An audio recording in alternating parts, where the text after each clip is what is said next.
ಸರ್ಕಾರ ಬಂದ ಮೇಲೆ ನಾನು ಇಡೀ ದೇಶದ ಮಾಹಿತಿಯನ್ನ ಕಳೆದ 2 ದಿನದಿಂದ ನಾವೇನು ಮಾಡಿದ್ದೀವಿ, ಬೇರೆ ರಾಜ್ಯ ಏನೇನು ಮಾಡಿದ್ದಾರೆ ಅಂತ ಹೇಳಿ ಒಂದು ಸಣ್ಣ ಮಾಹಿತಿಯನ್ನ ತರಿಸ್ಕೊಂಡೆ. ಬಹುಶಃ ನಮ್ಮ ಸರ್ಕಾರ ಬಂದ ಮೇಲೆ ಇವತ್ತವರೆಗೂ ಈಗಾಗಲೇ ಏನು ನಮ್ಮ ಮಂತ್ರಿಗಳು 2,000 ಬಸ್ಸನ್ನ ನಾವು ಸೇರ್ಪಡೆ ಮಾಡಬೇಕು ಅಂತೇಳಿ ಕಾರ್ಯಕ್ರಮ ರೂಪಿಸಿ ಹೆಜ್ಜೆಜ್ಜೆಗೂ ಆಗ್ತಾ ಇದೆ. ಇಡೀ ರಾಷ್ಟ್ರದಲ್ಲೇ ಈ ಕರ್ನಾಟಕ ರಾಜ್ಯದ ಸೇವೆ, ಜನರ ಸೇವೆ, ಸಾಮಾನ್ಯರ ಸೇವೆ ಒಂದು ದೊಡ್ಡ ಇತಿಹಾಸ ಅನ್ನೋದನ್ನ ಹೇಳಲಿಕ್ಕೆ ನನಗೆ ಬಹಳ ಸಂತೋಷ ಆಗ್ತದೆ. ಇದಕ್ಕೆ ನಾನು ನಮ್ಮ ಮಂತ್ರಿಗಳಾದಂಥ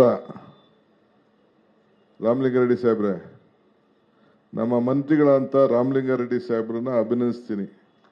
ಅವರು ಪಿಂಕ್ ಬಸ್ ಶುರು ಮಾಡಿಸಿ ಇವತ್ತು ಹೆಣ್ಣು ಮಕ್ಕಳಿಗೆ ಅನುಕೂಲ ಆಗಲಿ ಅಂತೇಳಿ ಪಿಂಕ್ ಶರ್ಟ್ ಹಾಕೊಂಡು ಅವರು ಕೂಡ ಬಹಳ ಅಟ್ರಾಕ್ಟ್ ಮಾಡ್ಲಿಕ್ಕೆ ಈಗ MC ರಾಜು ಸಮಗ್ರ ಕೃಷಿ ಮಾಡಿ ವರ್ಷಕ್ಕೆ 6 ಲಕ್ಷ ಆದಾಯ ಗಳಿಸ್ತಿದ್ದಾರೆ. ನೀವು ಕೂಡ ಅವರಿಂದ ಕಲಿಬೇಕಾ? ಅವ್ರ ಜೊತೆ ವಿಡಿಯೋ ಕಾಲ್ ನಲ್ಲಿ ಮಾತಾಡಬೇಕಾ? ಈಗಲೇ ಫ್ರೀಡಮ್ ಆಪ್ ಡೌನ್ಲೋಡ್ ಮಾಡಿ. ಹೊರಟು ಬಿಟ್ಟಿದ್ದಾರೆ. ಸೊ ಬ್ರ್ಯಾಂಡಿಂಗ್ ಪಿಂಕ್ ಬಸ್ ಎಲ್ಲ ನನಗೆ ಸಲಹೆಗಳು ಬಂದಿದೆ ಅನೇಕ ಜನರಿಂದ. ಪಿಂಕ್ ಬಸ್ನ ನೀವು ಚೇಂಜ್ ಮಾಡಬೇಕು. ಬಿಜೆಪಿಯವರು ಅವ್ರು ಬಿಜೆಪಿ ಕಲರ್ ಓಡಿಸಿದ್ರು, ಬೇಡ, ಹೆಣ್ಮಕ್ಳದೇ ನಿಮ್ಮ ಶರ್ಟ್ ಕಲರನ್ನೇ ಹಾಕ್ಸ್ಬಿಟ್ಟು ಅಲ್ಲಿ ಬೋರ್ಡ್ ಹಾಕಿದಾರಲ್ಲ, ಹಾಕಿ ಕೊನೆಗೆ ನಮ್ಮ ಕಾಲದಲ್ಲಿ ಈ ಬಸ್ ಓಡಾಡ್ತಾ ಇದೆ ಅಂತ ಸ್ವಲ್ಪ ಗೊತ್ತಾಗ್ಲಿ. ಏನ್ರಮ್ಮ ಎಲ್ಲ ನೀವೆಲ್ಲ ಸ್ವಲ್ಪ ಇದಕ್ಕೆ ಒಂದು ಬ್ರ್ಯಾಂಡಿಂಗ್ ಆಗಲಿ. ಬ್ರ್ಯಾಂಡಿಂಗ್ ಅವಶ್ಯಕತೆ ಇದೆ, ಭಾಳ ಚೆನ್ನಾಗಿ ಇವತ್ತು ಮಾಡ್ತಾ ಇದೆ. ಜೊತೆಗೆ ಸುಮಾರು 8-9 ಸಾವಿರ ಜನ, 2,000 ಜನ ಡ್ರೈವರ್ಸು, 2,000 ಜನ ಅದಕ್ಕೆ ಸಂಬಂಧಪಟ್ಟಂತ ಯಾರು ಸುಮಾರು 10,000 ಜನ ಎಕ್ಸ್ಟ್ರಾ ಆ್ಯಡ್ ಆಗ್ತಾ ಇದೆ ನಿಮ್ಮ ಇಲಾಖೆಗೆ. ಅದು ನಮ್ಮ ಸರ್ಕಾರದ, ನಮ್ಮ ಪಕ್ಷದ ಮ್ಯಾನಿಫೆಸ್ಟೋಲಿ ಅತಿ ಹೆಚ್ಚು ಎಂಪ್ಲಾಯ್ಮೆಂಟ್ ಕ್ರಿಯೇಟ್ ಮಾಡ್ತೀವಿ ಅಂತೇಳಿ ನಾವು ಹೇಳಿದ್ದೇವೆ. ಈಗಾಗಲೇ ಸುಮಾರು 52,000 ಜನ ವಿವಿಧ ಇಲಾಖೆಗಳಲ್ಲಿ ಎಂಪ್ಲಾಯ್ಮೆಂಟ್ ಕ್ರಿಯೇಟ್ ಮಾಡಲಿಕ್ಕೆ ನಮ್ಮ ಸರ್ಕಾರ ಈಗಾಗಲೇ KSRTC ಇರ್ಬೋದು, ಬೇರೆ ಬೇರೆ ಇಲಾಖೆಯಲ್ಲಿ ಎಲ್ಲ ಒಟ್ಟಾರೆ ಎಂಪ್ಲಾಯ್ಮೆಂಟ್ಗಳು ನಡೀಲಿಕ್ಕೆ ಹೊರಟಿದೆ. ಸೊ ನಾನು ಬಹಳ ವಿಶೇಷವಾಗಿ ದೊಡ್ಡ ಚರ್ಚೆ ಮಾಡೋಕೆ ಹೋಗುದಿಲ್ಲ. ಒಂದು ಪ್ರೆಸ್ ಕಾನ್ಫರೆನ್ಸು, ನಾನು ಮುಖ್ಯಮಂತ್ರಿಗಳೆಲ್ಲ ಒಂದು ಪ್ರೆಸ್ ಕಾನ್ಫರೆನ್ಸ್ ಮಾಡೋದಿದೆ.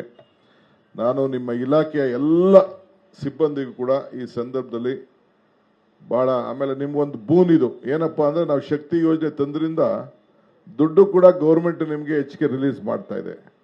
ಸೊ ಆಗ ನಿಮ್ಗೇನು ಯಾರ ಮೇಲೂ ಕೂಡ ದೂಷಣೆ ಇಲ್ಲ. ಇನ್ನೊಂದು ಕಾರ್ಡನ್ನ ಸ್ವೈಪ್ ಮಾಡೋಂಥದ್ದು ಒಂದು ತರ್ತೀವಿ ಅಂತ ನಮ್ಮ ಮಂತ್ರಿಗಳು ನಮ್ಮ ಹತ್ರ ಹೇಳಿದ್ರು. ಯಾರ ಹತ್ತಾರೆ ಅವ್ರದ್ದು ಬಸ್ಸಿಗೆ ಸ್ವೈಪ್ ಲೆಕ್ಕಾಚಾರ ಇರಬೇಕು ಅಂತೇಳಿ ಒಂದು ಕಾರ್ಡನ್ನು ಕೂಡ ಎಷ್ಟೋ ಮಾಡ್ತೀವಂತೆ. ಒಂದು ಸ್ವೈಪ್ ಎಲೆಕ್ಟ್ರಾನಿಕ್ ಕಾರ್ಡನ್ನ ಬಸ್ಕದ ತಕ್ಷಣ ಅದನ್ನು ಸ್ವೈಪ್ ಮಾಡೋ ಥರ, ಈಗ ಹೆಂಗೆ ನೀವು ನಿಮ್ಮ ಆಫೀಸ್ಗೆ ಹೋದ ತಕ್ಷಣ ಏನೋ ಒಂದು ಸ್ವೈಪ್ ಮಾಡೋದು, ಹೆಜ್ಜೆ ಕೈ ಇಡೋದು, ಏನೋ ಒಂದು ವ್ಯವಸ್ಥೆ ಮಾಡ್ತೀರಿ, ಅದೊಂದು ಕಾರ್ಯಕ್ರಮವನ್ನು ಮಾಡಿದ್ರೆ ಲೆಕ್ಕಾಚಾರ ಇರ್ತದೆ. ಯಾರು ಎಷ್ಟು ಟ್ರಾವೆಲ್ ಮಾಡಿದ್ದಾರೆ, ಎಷ್ಟು ಮಾಡಿದ್ದಾರೆ, ಪ್ರತಿಯೊಂದು ಕುಟುಂಬಕ್ಕೂ ಕೂಡ ಇದರಿಂದ ಎಷ್ಟು ತಿಂಗಳಿಗೆ ಲಾಭ ಆಗಿದೆ, ವರ್ಷಕ್ಕೆ ಲಾಭ ಆಗಿದೆ ಅಂತೇಳಿ ಒಂದು ಲೆಕ್ಕಾಚಾರ ಇಡಬೇಕಾಗ್ತದೆ. ಇದರಲ್ಲಿ ತಾವೆಲ್ಲ ಸೇರಿ ಕಾರ್ಯಮುಕ್ತನಾಗಬೇಕು ಅಂತ ಹೇಳಿ ನಾನು ರಾಮಲಿಂಗಾರೆಡ್ಡಿ ಅವರ ನೇತೃತ್ವದ ಈಗೆಲ್ಲ ಹೊಸ ಚೇರ್ಮನ್ಗಳು ಕೂಡ ಎಲ್ಲ ಬೋರ್ಡ್ಗಳು ಕೂಡ ಆಗಿದ್ದಾರೆ. ಸೊ ಒಂದು ದೊಡ್ಡ ರೆವಲ್ಯೂಷನ್ ಆಡಿದೆ. ಸರ್ಕಾರದ ಪರವಾಗಿ ನಾನು ಅವ್ರಿಗೆಲ್ಲ ಕೂಡ ಅಭಿನಂದಿಸಿ, ತಮಗೂ ಅಭಿನಂದಿಸಿ, ಶುಭ ಹಾರೈಸಿ ನಾನು ಮಾತು ಮುಗಿಸ್ತೇನೆ. ನಮಸ್ಕಾರ.